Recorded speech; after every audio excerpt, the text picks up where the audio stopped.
Hey YouTube, and welcome into another episode of Pixel Thoughts. This will be the last one of 2023. And today I thought I would talk about misogyny. Misogyny I'm going to title this Misogyny Part 1 because I just know there's no way that I'm going to talk about this only once and not continue to talk about it for the rest of my life as a black woman. So, this past 2 weeks have been a sort of, reckoning amongst I don't want to say reckoning because I feel like black women have known forever and a day that we will constantly be devalued in relationships.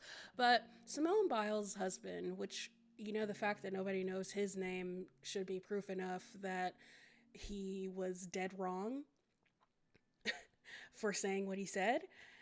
Simone Biles' husband got on a podcast and started saying that he was the catch and he had no idea who she was. Well, the internet clocked his tea, obviously, and found tweets from like the year that Gabby Douglas was competing and was like talking shit about Gabby Douglas's hair or something. Or no, it was her teeth. He was talking shit about her teeth, which, granted, somebody could be like, he grew and changed from that, and that is a valid thing to say. But he gets on this podcast and he says, oh, I'm the catch. And obviously you can decide whether or not Simone's larger than life complete domination for literally almost 4 quads now translates to whether or not she is a good partner. But I feel like we're just making excuses with the fact that this man devalued her, and people will be like, oh, well, she didn't care. But it's because we've been trained socially as black women to not care about the devaluation and degradation that is going to happen to us at the hands of all men, but especially black men, because quiet as it's kept, we are still the most loyal when it comes to dating within our race. And I would bring up FD Signifier, but he kind of had a weird take on this situation, and I feel like it's because he wanted to have a positive view of the situation rather than a negative one, and I'm just like, I think you feel that way because that's how you would be, and you're just misinterpreting the situation. That man was fully trying to make it seem like he was the cat's pajamas or whatever, and that Simone Biles was, not even that famous, and whatever. Men are the catch. Men are not the catch. They're not. They never were. And that's why we're having the current situation of men realizing this, and instead of working on themselves and realizing that they're not the catch, they're making it everyone's problem. But anyways, beyond that situation, I feel like I have a personal situation that exemplifies this kind of men are the catch, you should be chasing me mentality. I had a friend, and this is like a perfect example of ladies, do not hook up with your friends because it will haunt you for the rest of your life. I don't want to call it a haunting, but I had a friend who I ended up kind of having a situationship with, and eventually every time it started to get more serious, he would inevitably either pick a fight, usually about feminism, or ghost me completely in order to detach himself from the relationship that was building. Well, recently, he, like clockwork, because he does this every year around December/January, he came back and he said, you know what? I've been thinking about you a lot lately, and I think I want to have a relationship with you. But he didn't use those words. He stayed far away from the words relationship. And so I interrogated him a little bit, because one thing that I have come to learn in my ever increasingly long life is that I, in order to stay away from situationships, and in order to prevent misunderstandings, in order to prevent things from lingering and being confusing and also triggering, because confusion in relationships is a big trigger of mine, I always get to the place where I'm interrogating this man. I want to know exactly what it is that you are talking about. I need you to be honest with me. I need you to be honest with yourself, because a lot of men, and this man in particular, is not honest with himself. And so when I actually, got into a phone call with this guy, I said, "What is it that you're trying to do?" And he said, "I want to build our friendship into potential, into maybe something more." And I'm saying this verbatim. "I want to build our friendship into maybe something more." And I immediately got mad. And the reason I got mad was because A, we've been friends for over a decade. There is nothing about our friendship that is going to change our friendship is exactly as it's going to be at this point, because it's been over a decade. Secondly, it was the refusal to call a spade a spade. Either you're trying to build a romantic relationship with me, or you're just playing around. And some might say, maybe he just wanted sex and that's what he was trying to get at with all of that. And that's absolutely a possibility. But in this case, it wouldn't have made sense to do all that when I am literally 3,000 plus miles away, and he could just find someone locally. And so I tweeted after the situation happened, I was like, men, you guys would do yourselves a huge favor if you stopped trying to trick women who want serious relationships into situationships, and just went out and found you a girl who is also looking for something casual, because they do exist. And you know what? I think those men really hate those kind of women, because they basically prove that the manipulation aspect is something that they enjoy about it. Like, men enjoy the idea of manipulating you into doing something and proving that they could manipulate you into doing it. And I wouldn't say that I think that this particular man was being malicious towards me and just wanted to manipulate me and prove that he could do it. I think that he is just suffering from attachment trauma, and whereas I worked on my attachment trauma, he just continues to be like, maybe I was wrong, and I need to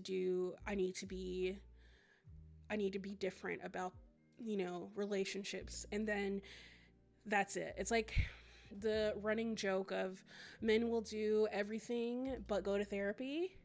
And then the therapists that do exist recognize that you are literally setting yourself up for a whole lot of nothing with a lot of men, because they go to therapy not open to the idea of therapy. They go just because some woman told them to go, and therefore they get nothing out of it, and then they end up wasting the therapist's time, which is a whole other thing to think about, really.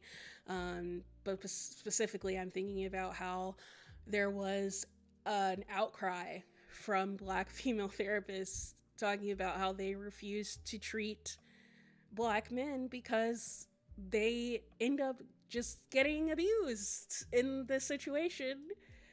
It's like they turn whatever girlfriend or wife that they were going to emotionally abuse in a romantic relationship, they just abuse the therapist in some kind of way, which is endemic of the problem, You know, if any man listens to this thing, they're probably just gonna be like, "Oh, another woman complaining about men," blah blah blah blah blah. But even Dr. Umar, a known misogynist, has pointed out that a lot of the disarray between black women and black men is due to black men's failure. So, you know, food for thought. Anyway, I've come to the conclusion at 33, I just don't care anymore about being on this whole where will they or won't they slow burn for another decade before finally he realizes how to deal with his attachment trauma. I'd rather be alone. And I forget who said it, but a lot of women are now pointing out across TikTok and other forms of social media, men are no longer competing against other men. They're competing against women and their enjoyment of being alone. And my thing is, I haven't been in a relationship for over 6 years now, and I am fine with that. Do I get lonely? Of course, everybody gets lonely. But I would not sacrifice whatever integrity I've built up just to be in a relationship where I end up being miserable half the time because I'm fighting against a man who wants to do relationship things, but then always have an exit strategy, right? It's like having your cake and eating it too, which has always been like a kind of silly saying, right? Because it's like you have your cake and then you eat it. But what I mean by that is they want to be in a relationship without any of the obligations or work necessary to be in a relationship. They want someone to take care of them and be sweet to them and have sex with them, but they don't want someone that they have to then in turn also reciprocate those things and be mindful of their behavior in said relationship. Because the thing I've noticed too, even in friendships with men, is that they vastly underestimate the amount of space they're taking up in your life, only to then turn around and not have any fucking clue how to be a friend back to you. It's like female friendships, we understand, you know, there is a reciprocity necessary. You and I talk about our feelings. We talk about things that have happened to us. We talk about our struggles. We support each other in good times and bad. And I had dinner recently with my mentor, and she was talking about how many people don't, or rather men specifically, do not get that for richer or poorer in sickness and in health thing, right?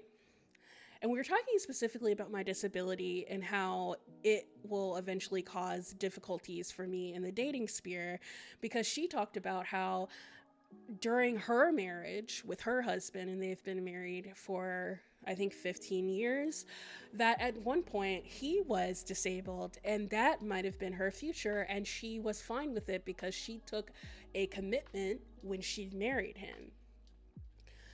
Which is basically to get back to the original point that I have, is like men struggling with commitment because it means that you cannot just choose yourself selfishly whenever you want to. And I think that women understand that socially in all kind of relationships, everything requires a little bit of decentering of the self. And that dinner with my mentor also gave rise to another thought that I'm thinking right now. We're just so incredibly selfish and individualistic as a society, at least in the United States, and we've seen it to the worst degrees through the COVID-19 pandemic. But ultimately, in this 2023, as it comes to an end, I'm honestly just glad this year is over. It's been a very trying and difficult year for me, and I just hope that things are better in 2024. I kind of feel like things, of course they're only going to get worse because that's what my life is, just one like horror after another, but maybe I'll be wrong this time. Hopefully, I'm wrong this time. Anyways, Happy New Year, and I'll see you guys in the next one. And I hope you enjoyed this sunset or sunrise. Maybe it's both.